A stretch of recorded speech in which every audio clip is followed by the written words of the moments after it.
Trap Dawkins sighed as he tilted his chair on two legs, automatically calculating the precise angle and vector he could tip before he fell over. He was bored out of his fucking mind. This was the 5th night in a row he'd come to the Hurricane Club, a Cajun bar out in the middle of the fucking swamp, for God's sake. Peanut husks covered the bar, and round, handmade wooden tables with a crude variety of chairs covered the floor. The bar was constructed of simple planks of wood set on sawhorses surrounded by high stools, also hand-carved. To the left of the bar was a shiny, beautifully kept baby grand piano.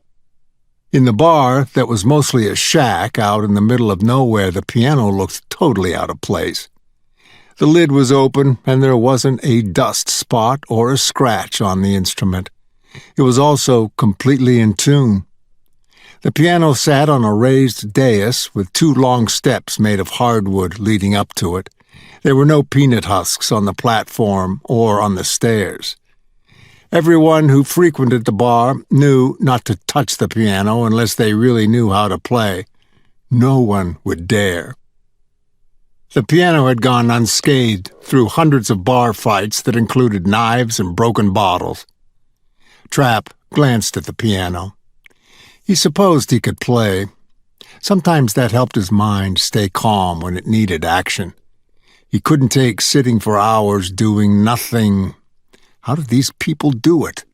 That question had occupied his brain for all of 2 minutes. He didn't really care why they did it or how. It was just plain a waste of time. He wasn't certain he could take much more of this, but on the other hand, what alternative was there? He'd come looking for her. Cayenne. In spite of the fact that no one could accurately describe her, Trap knew she frequented the bar.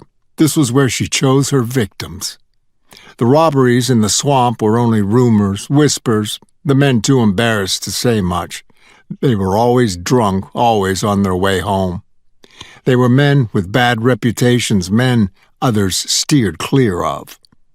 She would choose those men, and they wouldn't be able to resist her.